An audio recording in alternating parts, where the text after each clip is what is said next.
Good morning, class. How are you all? Hope you are doing well. Today we are starting with our topic evolution and classification, where we stopped yesterday.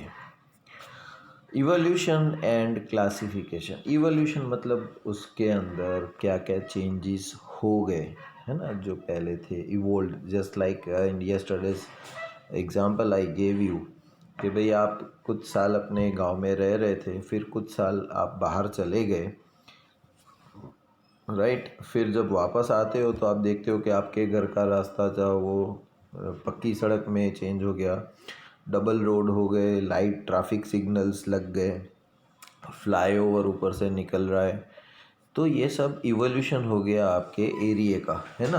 कि पहले कहाँ एक कच्ची सड़क जाती थी आपके घर के पास, अभी मेट्रो सिटी जैसा लुक आ गया है। तो ये इवोल्यूशन हो गया तुम्हारे गांव का, है ना, कि एक बड़े शहर में तब्दील हो गया एक छोटे से गांव में से। और क्लासिफिकेशन, क्लासिफिकेशन मतलब हम लोग अलग अलग क्लास ग्रुप्स बनाते हैं ना, कि भाई कुछ पेड़ होते हैं वो सिर्फ फ्लावर्स देते हैं, कुछ पेड़ जो होते हैं वो डेकोरेटिव प्लांट होते हैं, और कुछ ना उनमें खुशबू आती है, ना कोई फ्रूट लगता है, ना कोई फ्लावर आता है, बस उसका जैसे क्रिसमस ट्री है लगा पड़ा है तो तुम्हें दिखने में अच्छा लगेगा वैसे, है ना। तो ये क्लासिफिकेशन है कि ये फ्लावरिंग प्लांट है, ये फ्रूट गिविंग प्लांट है, ये वेजिटेबल गिविंग प्लांट है, ये सिर्फ डेकोरेटिव प्लांट है। तो ये सब क्लासिफिकेशन हम करते हैं ना। So that we are going to discuss in this topic, that is evolution and classification. Now, based on these principles, we can work out the evolutionary relationship of the species we see around us. हमारे आजू बाजू में जितने भी प्रजातियां जीव ने दिखते हैं, तो उनके बीच में क्या इवोल्यूशन हुआ या उनका ग्रुप कैसे हम बना सकते हैं उसके बारे में. It is a sort of going backward in time. We can do this by identifying the hierarchies of characteristics between the species. In order to understand this process, let us think back to our discussion on the classification of organisms in class 9. Similarities among organisms will allow us to group them and then study the groups. For this, which characteristics decide more fundamental differences among the organisms and which one decide less basic differences? What is meant by characteristics anyway? अभी उसके अंदर जो characteristics हैं वो कितनी similarities ला जाती है और वो कितनी डिफरेंस होती है ना. ना, फर्स्ट क्वेश्चन इज कैरेक्टरिस्टिक्स क्या होता है. अभी देखो, जैसे मैं एक जोक है और बहुत कुछ कहा जाता है समझने के लिए कैरेक्टरिस्टिक्स के बारे में. आपने रोड के ऊपर भिखारी बहुत देखे होंगे, राइट. और भिखारी जो है वो हिंदू भी हो सकता है, मुस्लिम भी हो सकता है, क्रिश्चियन भी हो सकता है. लेकिन आपने कभी किसी सरदार को भीख मांगते हुए नहीं देखा होगा. क्यों? वो गरीब नहीं होते होंगे? गरीब होते होंगे, राइट. तो क्या करते हैं? भीख नहीं मांगते तो चोरी करते हैं? नहीं. ऐसा माना जाता है कि सिख कौम के गुरु ने, है ना, उनको सिखाया गया था कि भाई भीख मांगना बुरी बात है, कुछ भी काम कर लो, छोटे से छोटा काम कर लो, इवन जूते भी सिल लो आप, है ना, तो आपको पैसे मिलेंगे, लेकिन भीख कभी नहीं मांगना. तो आपको रोड के ऊपर कभी भी कोई सरदार भीख मांगता हुआ नहीं दिखेगा. इसका मतलब ये हुआ कि एक कैरेक्टरिस्टिक्स हो गई है कम्युनिटी की, राइट, कि वो कभी ये नहीं करेंगे. दूसरा एग्जांपल अगर मैं दूं तो पटेल कम्युनिटी हियर, राइट. तो यहाँ की जो that is what, wait a minute. So दूसरा एग्जांपल अगर मैं दूं तो पटेल कम्युनिटी जो कंस्ट्रक्शन में होते हैं, राइट.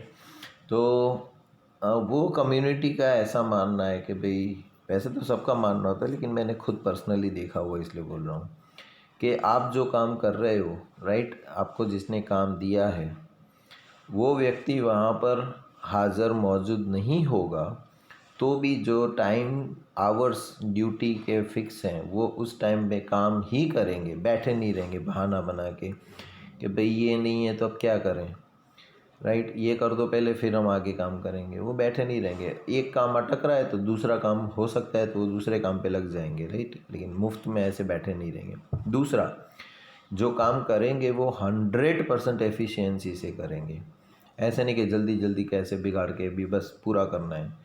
एंड थर्ड क्वालिटी जो है वो ये कि आपका सामान वेस्ट नहीं, ख़राब नहीं होने देंगे, जितना हो सकेगा उतना खुद का समझ के बचा के करेंगे।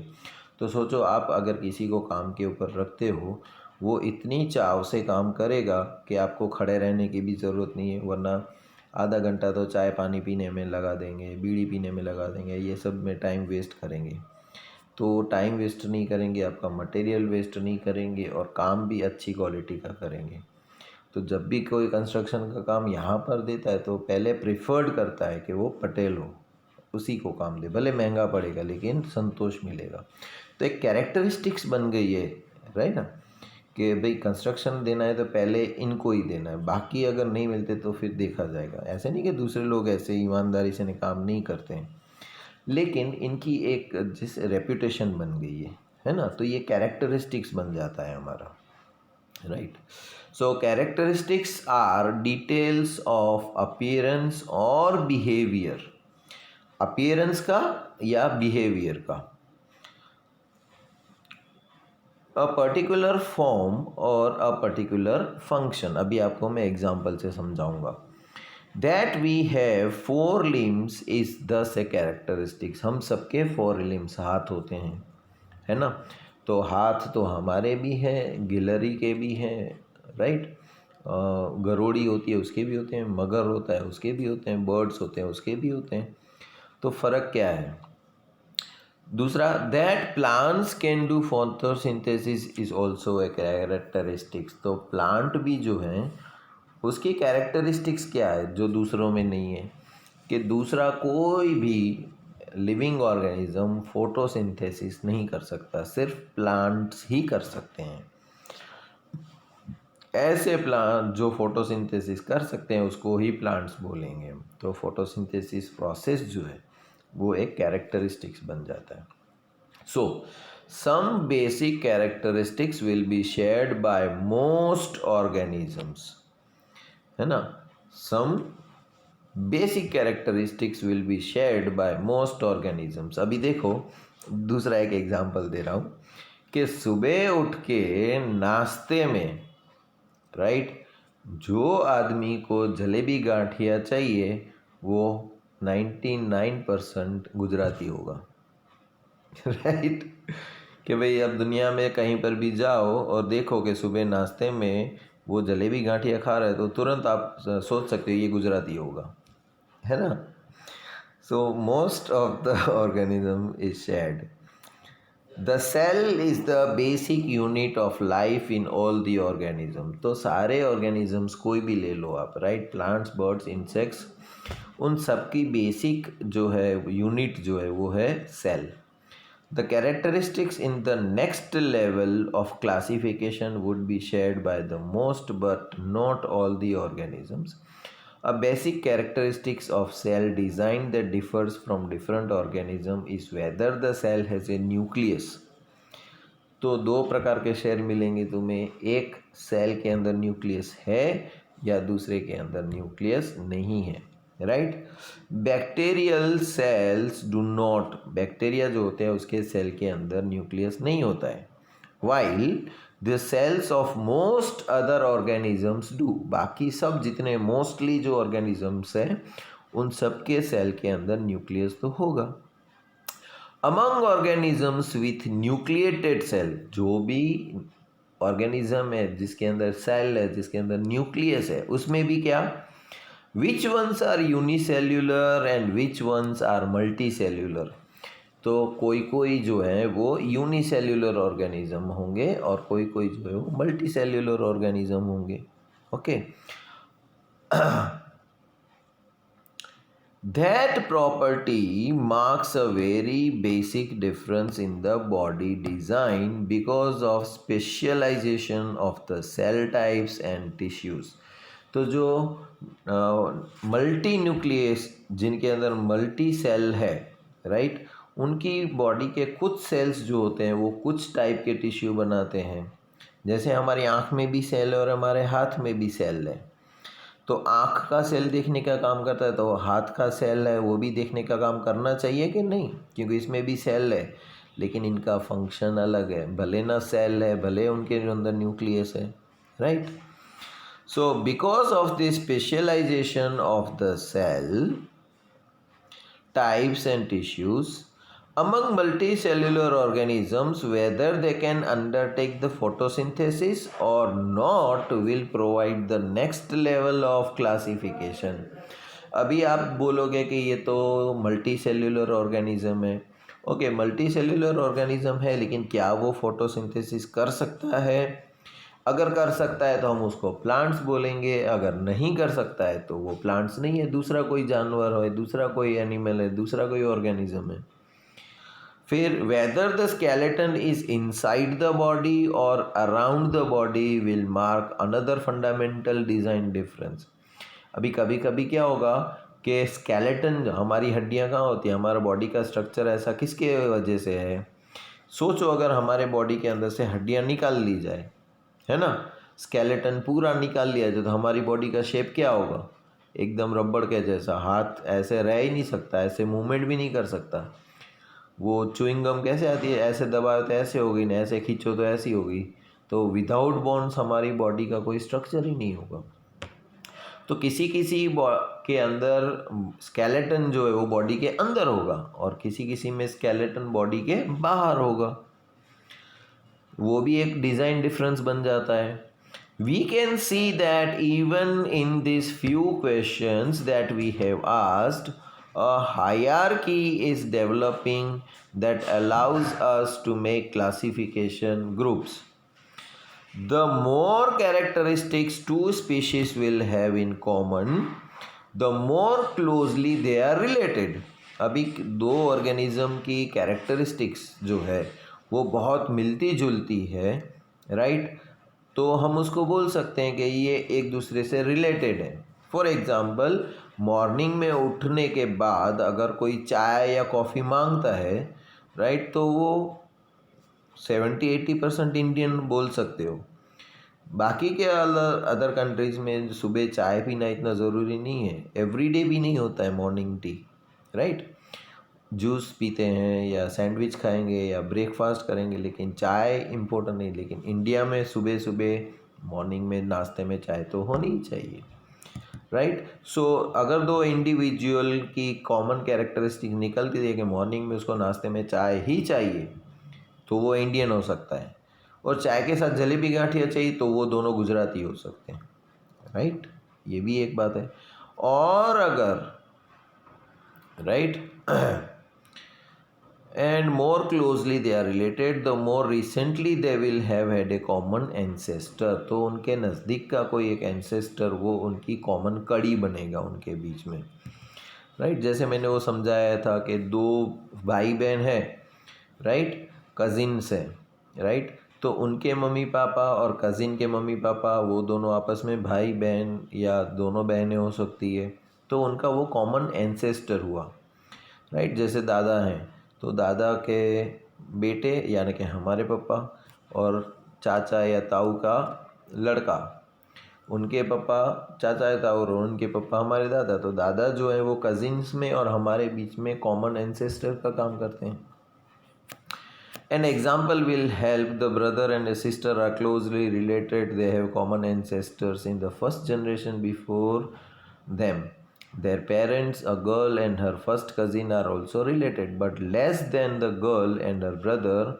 This is because cousins have common ancestor, their grandparents, in the second generation before them, not in the first one. We can now appreciate that classification of species is in fact a reflection of their evolutionary relationship. तो relationship classification क्या होता है species का, जब हम classification करते हैं तो हमको पता चलता है कि भाई इससे पहले के जो बंदर थे उसकी पूँछ हुआ करती थी, अब के जो बंदर है जिसकी पूँछ नहीं है और सीधा चल रहा है तो हम उसको इंसान बोल दे रहे हैं। तो इंसान और बंदर के बीच की एक कॉमन एंसेस्टर कोई होगा, right. We can thus build up small groups of species with recent common ancestors, then super groups of these groups with more distant common ancestors and so on. तो ऐसे जैसे एक आदमी के चार लड़के या लड़कियां, चार लड़के हैं मान लेते हैं, फिर वो चारों की खुद की फैमिली होगी, है ना, उनके बच्चे होंगे और फिर उनके भी बच्चे होंगे, तो ये चार जो हैं वो दादा बन गए, है ना। अभी ये चारों के संतानों की हम लोग जब प्रैक्टिस देखेंगे तो फैमिली ग्रुप बनाने जाओगे, राइट, तो इनके कॉमन एंसेस्टर, इनके पापा, फिर इनके पापा, फिर इनके पापा और इनके पापा, फिर और एक स्टेज ऊपर जाओगे तो जो पहले चार बोले थे मैंने, और उनके ऊपर एक जो खुद बड़े दादा जो थे वो, राइट। तो इस तरह से हम कॉमन एंसेस्टर्स निकालते जाते हैं तो हमें पता चलता है कि इवोल्यूशन कैसे आता गया, कि भाई बाप दादा जो पुराने ज़माने में थे वो सिर्फ धोती पहनते थे, राइट, और कुछ नहीं पहनते थे ऊपर। फिर उसके नीचे जो नई जनरेशन आई वो धोतिया और जब्बा पहनने लगे, फिर उसके नीचे जनरेशन आई वो धोती जब्बा और उसके ऊपर कोटी पहनते हैं, राइट। और अब की जो जनरेशन है वो तो जीन्स के ऊपर जब्बा पहनती है, राइट। तो ऐसे कॉमन कॉमन निकलता जाता है फैमिली ट्री में देखने जाए तो। In theory, we can keep going backwards like this until we come to a notion of a single species at the very beginning of the evolutionary time. तो generally किसी को पूछो तो किसी को अपने दादा के दादा का नाम भी नहीं पता होता है ना, कि भाई तुम्हारे दादा जो थे उनके दादा का नाम क्या था, राइट। तो उनको नहीं पता होता है, मोस्टली 3 या 4 जनरेशन तक पता होता है, लेकिन कभी कभी हम लोग बात बात में बोलते हैं मैं तो तुम्हारी पूरी 7 पीढ़ी को जानता हूँ, मतलब 7 पेरेंट्स जो हैं तुम्हारे तुम्हारे तुम्हारे तुम्हारे से बैकवर्ड्स जाने में, तो कोई एक कॉमन एंसेस्टर होता है इवोल्यूशनरी टाइम का। If that is the case, then some point in the history of the earth, non-living material must have given rise to life. तो आगे मैंने आपको एक वीडियो भेजा था, लिंक भेजी थी यूट्यूब की, पता है कि कैसे एक बूंद में से एक स्पीसीज पानी में तैरने लगता है, फिर वो सांप की तरह हो जाता है, फिर पानी से बाहर ज़मीन पे आता है, फिर पेड़ पे चढ़ता है ना, फिर आदमी बन के जंप मारता है ना, फैट बॉय स्लिम वाला, है ना। तो जब हम लोग पीछे पीछे पीछे पीछे बैकवर्ड्स जाने लगते हैं तो ऐसा फिर हमें पता लगता है कि आज का जो ह्यूमन बीइंग का जो लिविंग मटेरियल है, हमारा, हम क्या कहलाते हैं, लिविंग मटेरियल, वो उत्पन्न कहाँ से हुआ, राइट, नॉन लिविंग मटेरियल में से, ऐसा माना जाता है, प्रूफ नहीं है। There are many theories about how this might have happened. ऐसा हुआ कैसे, ऐसे बहुत जनों ने तर्क वितर्क किया। अभी कैसे, मैं आपको बताता हूँ, एक जोक बताता हूँ, राइट, कि हकीकत में एक आदमी, आपने शायद, एक आदमी ने, गांव में जाते हैं तो लेडीज़ लोग क्या करते हैं, गाय जो छाण करती है ना उसके रोटला जैसे बना लेते हैं और दीवार के ऊपर चिपका देते हैं, है ना, ताकि वो सूख जाए। वो सूख जाएगा, फिर उसको हम फ्यूल की तरह चूल्हे में डालेंगे, वो जलेगा, काऊ डंग, है ना। हमारे गांव में कैसी सिस्टम होती थी कि जिसका खेत होता था उसके पास गाय भैंस भी होती थी, है ना। क्यों, क्योंकि खेत में बहुत सारा घास निकलता है, वो गाय भैंस को खिलाने में काम आता है, वो गाय भैंस हमको दूध देती है, ठीक है।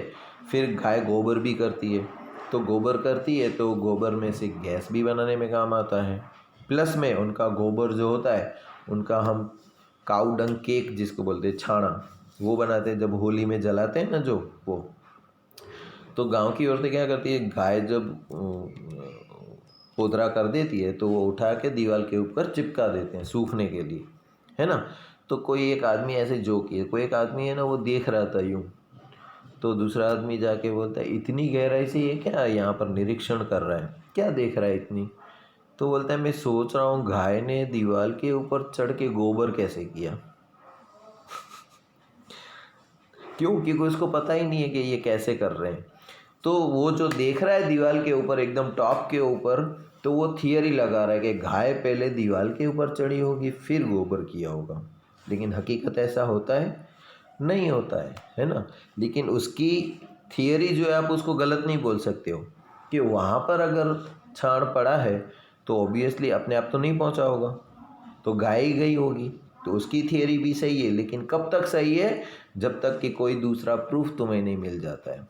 तो हर इंसान जो है वो अपनी अपनी थियरी से चलता है ना। जैसे कैसे अंधेरे में रस्सी पड़ी होती है तो वो तुम्हें सांप लगती है, तो तब तक आप डरते रहते हो। जब लाइट आती है तब पता चलता है कि वो तो रस्सी है, सांप नहीं है, राइट। तो वो थियरी जब तक अंधेरा था तब तक तुम्हारी थियरी सही थी कि हाँ वो सांप हो सकता है, लेकिन जैसे ही लाइट आ गई अब वो सांप नहीं है, रस्सी है, तो वो तुम्हारी थियरी प्रूफ हो जाती है। So there are many theories about how this might have happened. It might be interesting to come up with the theories of our own. हम अपनी खुद की theories भी ला सकते हैं। ट्रेसिंग इवोल्यूशनरी रिलेशनशिप, अभी हम इवोल्यूशन जो हुआ इवोल्यूशनरी, वो रिलेशनशिप ट्रेस करते जाते हैं, राइट। कि भाई आप नॉन वेज नहीं खाते हो, राइट, तो नॉन वेज नहीं खाते हो तो आप हो सकते हैं हिंदू हैं, राइट। हिंदू में भी आप जो है वो डूंगरी लहसुन नहीं खाते हो तो हो सकता है आप जैन हो सकते हो, राइट। ऐसे हम लोग इवोल्यूशनरी रिलेशनशिप निकालते जाते हैं, right. So when we try to follow evolutionary relationships, how do we identify characteristics as common? These characteristics in different organisms would be similar because they are inherited from common ancestor. As an example, consider the fact that mammals have 4 limbs, है ना। जो mammals होते हैं उनकी 4 limbs होती है, as do birds, reptiles and amphibians. तो यहाँ पर जो डायग्राम में दिखाया गया है कि फ्रॉग की भी 4 लिम्ब होती है, लिजार्ड की भी 4 लिम्ब होती है, ह्यूमंस की भी 4 लिम्ब होती है और बर्ड की भी 4 लिम्ब होती है, right. Now the basic structure of the limbs is similar. आप डायग्राम में देखोगे तो स्ट्रक्चर आपको सिमिलर लगेगा, though it has been modified to perform the different function, लेकिन उसका फंक्शन अलग है। ह्यूमन बीइंग हाथ से खाना खा सकते हैं और गिलहरी अपने हाथ से खाना नहीं खा सकती, गरोड़ी अपने हाथ से खाना नहीं खाती वो, राइट। स्ट्रक्चर सेम है लेकिन दोनों का फंक्शन अलग अलग है। एक चलने में काम आता है, एक खाने में काम आता है, चीज़ें पकड़ने में काम आता है, right. So modified to perform different function in various vertebrates. Such a homologous characteristics helps to identify an evolutionary relationship between apparently different species. तो ये दो अलग अलग species हैं, बर्ड और वॉल लिजार्ड, है ना। दोनों में कॉमन जो है वो 4 लिम्ब का स्ट्रक्चर है, लेकिन दोनों का फंक्शन अलग अलग है, right. However, all similarities simply in organ shape are not necessarily because of common ancestry.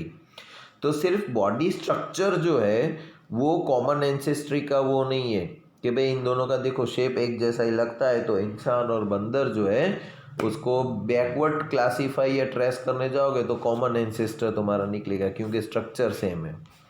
What would we think about the wings of the birds and the bats? ये देखो दो स्ट्रक्चर दिखाए हैं, एक जो है वो पक्षियों की पाँख है, दूसरा जो होता है बैट चंगादड़ उसकी पाँख है।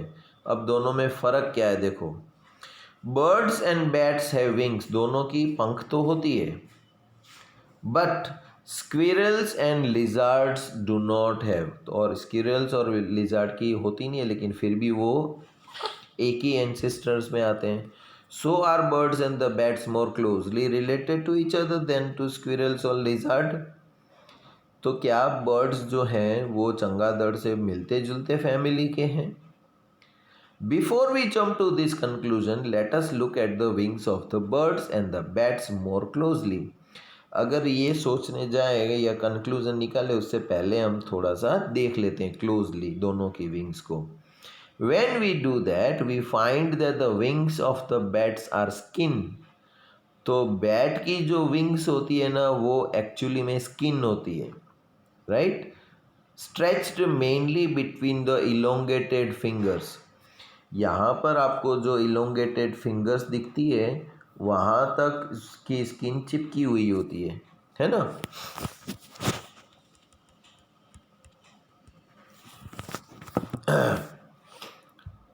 But the wings of the birds are a feathery covering all along the arm. जबकि पक्षियों की जो पांख होती है, विंग होती है, वो फैदर्स होते हैं, अलग अलग फैदर्स. देखना कबूतर की पंखें पड़ी होंगी, कभी मोर के पंख हम लोग निकाल के बुक्स में रखते हैं, तो वो पंखों का झुंड होता है जब वो पांख बन जाती है. जबकि बैट में तो वो स्किन होती है, उसकी कोई फैदर नहीं होती है ना. The design of the two wings, their structure and components are thus very different. तो उनका स्ट्रक्चर और उनका कंपोनेंट जो है वो दोनों अलग है. दे लुक सिमिलर, दिखते भले एक जैसे हैं, है ना. पेट्रोल रखा हो शीशी में, दवाई रखी हो और शराब रखी हो, है ना, तीनों एक जैसे ही लगेंगे पड़े होंगे तो. लेकिन दवाई जो है आदमी को बीमार जो होता है उसको सही करने में काम आता है, पेट्रोल जो होता है वो जलाने में काम आता है, और दारू जो है वो इंसान को तबीयत बिगाड़ देने में काम आता है.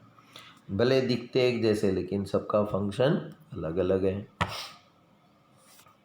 This makes them analogous characteristics rather than homologous characteristics. Analogous मतलब अलग, होमोलोगस मतलब एक जैसा, right? It would now be interesting to think about whether the bird arms and the bat arms should be considered homologous or analogous. तो हम माने क्या bat की analogous organs, the wings of the bat and that of the bird, right. दूसरा आता है fossils. Fossils क्या होते हैं? इजी है टॉपिक, है ना, कि भाई कोई भी पेड़ हो, इंसान हो या जानवर हो, राइट, जब वो ज़मीन के नीचे दब जाता है, उसके ऊपर मिट्टी आ जाती है, फिर मिट्टी की दूसरी लेयर आ जाती है, फिर दूसरी लेयर आ जाती है, ऐसे जब लेयर आफ्टर लेयर बन जाती है तो नीचे जो दब गया है हमारा प्राणी, चाहे कोई भी हो, राइट, घोड़ा हो या कुत्ता हो या इंसान हो या प्लांट हो, फिर वो फॉसिल्स में कन्वर्ट हो जाता है ना. देखते हैं कैसे. Such studies of organ structure can be done not only on the current species but also on the species that are no longer alive. तो हम जब कॉमन बॉडी स्ट्रक्चर्स की बात करते हैं तो हो सकता है कि अभी के प्रेजेंटली ना हो, लेकिन बहुत साल पहले और अब के जो जिसको हम बोलते हैं ना जानवर कोई भी हो, तो उन दोनों के बीच में भी relation structural based on the structure उसके हिसाब से रिलेशंस हो सकता है. How do we know that this extinct species ever existed? तो अभी देखो, जैसे हमने तो कभी डायनासोर नहीं देखे, लेकिन माना जाता है ना डायनासोर्स थे, तो तब के टाइम में जो लोग होंगे उन्होंने डायनासोर्स को देखा है. अभी जैसे लोग जो हैं वो शिकार कर रहे हैं टाइगर्स का, एक टाइम आया था तब टाइगर्स बहुत कम हो गए थे, राइट. अगर यही कंटिन्यू होता तो हमारे जो आगे की जनरेशन है उनको टाइगर देखने को ही नहीं मिलता. पुराने वीडियोस में या पिक्चर्स में ही देखने मिलेगा कि भाई इस तरह का कोई जानवर होता था टाइगर, राइट. तो हमें पता कैसे चलेगा कि भाई लोग जो बोलते हैं डायनासोर जो है वो वास्तव में था भी पहले या फिर मनगढ़ंत कहानियां हैं सिर्फ? We know this from the finding of the fossils. The fossils, what is fossil? Usually when organism die, their body will decompose and be lost. अभी आप देखो रोड के ऊपर आप जब देखोगे राइट, कोई एक्सीडेंटली कोई गाड़ी किसी कुत्ते के ऊपर से चली गई तो कुत्ता तो मर जाएगा रोड के ऊपर, है ना। तो दूसरे दिन देखोगे अगर कोई उठा नहीं जाएगा तो दूसरे दिन देखोगे, तीसरे दिन भी देखोगे, चौथे दिन भी देखोगे, रोज़ उसके अंदर कुछ ना कुछ चेंजेस आता जाएगा क्योंकि वो रोड के ऊपर है। अगर उसको मिट्टी डाल दी जाए उसकी बॉडी के ऊपर, राइट, दबा दिया जाए, राइट, और बहुत साल बाद उसके ऊपर और भी मिट्टियाँ आती जाएगी तो वो नीचे दब जाएगा तो वो फॉसिल में कन्वर्ट हो जाएगा। जबकि अगर खुला रोड के ऊपर पड़ा है तो क्या होगा कि भाई पहले ही दिन ही कौवे आएंगे चोंच मार मार के, जितना खा सकते हैं उतना खाएंगे। फिर ऐसे कीटाणु होते हैं आजू बाजू में से, वो आके उसको खा जाएंगे। फिर डिकम्पोजर्स आएंगे, है ना, वो डिसइंटीग्रेट कर देंगे उसको, और देखते ही देखते फिर तुम्हें एक पतली सी उसकी स्किन दिखेगी और फिर वो भी गायब हो जाएगी, है ना। It decomposes completely. If a dead insects get caught into the hot mud, अगर कोई गर्म मिट्टी में कोई कीड़ा फंस चुका है, राइट, और वो मिट्टी फिर कड़क होती जाती तो कीड़ा उसके अंदर ही दब जाता है, समझ लो। It will not decompose quickly and the mud will eventually harden and retain the impressions of the body parts of the insect. और बॉडी का स्ट्रक्चर कैसा था अगर वो वहाँ पर छप जाएगा मिट्टी के अंदर, है ना, तो कभी कोई उठा के देखेगा तो मिट्टी के अंदर कोई स्ट्रक्चर दिखेगा तो हमें पता लगेगा कि हाँ इस तरह का कोई कीड़ा उसके अंदर कोई मरा हुआ होगा, भले उसका कुछ भी हमको दिखता नहीं है वहाँ पर अभी body parts. All such preserved traces of living organisms are called fossils. तो ऐसे जो प्रिजर्व्ड रखे हुए होते हैं, है ना, पुराने ज़माने की जो हमको गवाही दें कि लोग उस तरफ ऐसे थे, उस वक्त खाना ऐसे ऐसे बर्तनों में खाते थे। अभी देखो अब बहुत सारा चेंजेस आ गया हमारे घर के अंदर, है ना। पीतल के येलो कलर के जो हांडे आते थे वो आपको अभी कहीं दिखेंगे नहीं शहर में, तो गांव में फिर भी चलो दिख जाएगा, लेकिन अभी गांव भी बहुत शहर जैसा होता जा रहा है। तो पहले सबके घरों में पीतल के पानी के घड़े होते थे, है ना। अभी किसने जगह ले ली है, फिल्टर के पानी के, फिल्टर के जो बम्बे आते हैं गोल, वैसे सबके घर में मिलेंगे आपको, वो हांडा कहीं नहीं मिलेगा, राइट। क्यों? क्योंकि वो घड़े के बाद आता था मिट्टी का घड़ा, और मिट्टी के घड़े से भी हम लोग चले गए अभी फ्रीज और कूलर, पानी का कूलर जो होता है उसके ऊपर, राइट। तो अगर कोई सभ्यता दिखाए पुराने ज़माने में लोग कैसे रहते थे, कैसे कपड़े पहनते थे, अभी म्यूज़ियम में हम लोग जाते हैं तो हमको देखने को मिलता है ना, अलग अलग कास्ट के लोगों के पहरवेश अलग अलग होते थे। आप कपड़े के ड्रेस के ऊपर से ही पता लगा लेते थे कि ये बनिया है या ठाकुर है या कोई भी है ना, पंडित है, तो उसके पहनावे से ही तुम्हें पता लग जाता था। आजकल तो क्या है ना, लड़का है कि लड़की वो भी नहीं पता लग पाती, दूसरी बात तो दूर की रही क्योंकि कपड़े ऐसे हो गए, right. So this is all evolutionary changes जो आती गई, तो ये सारे फॉसिल्स हैं पुराने, right. How do we know how old the fossils are, कितना पुराना है वो फॉसिल, 10 साल पुराना, 100 साल पुराना, 1000 साल पुराना, कैसे पता चलेगा। There are two components to this estimation, उसका दो है। One is relative, if we dig into the earth and start finding fossils, it is reasonable to suppose that the fossil we find closer to the surface are more recent than the fossils we find in deeper layers.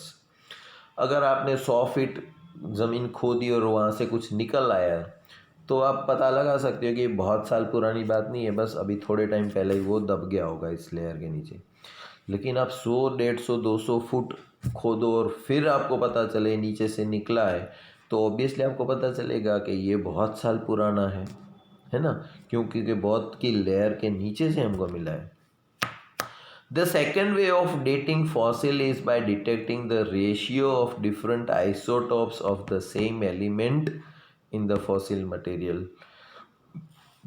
दूसरा है कि इसके पहले जो fossil मिला ऊपर से और एकदम नीचे से जो फॉसिल मिला, राइट, तो ये दोनों फॉसिल्स जो हमको मिलते हैं उन दोनों के बीच में टाइम गैप्स पता लगाना है। तो कैसे लगेगा कि भाई दोनों के अंदर एक मटेरियल जो होगा उसका आप कार्बन डेटिंग कर सकते हो, वो अभी इस बार नहीं है लेकिन आता था कि आप रिएक्शन करवाओगे तो आपको पता चल जाएगा कि ये इतना पुराना है, ये उतना पुराना है। Different isotopes of the same element in the fossil material, right.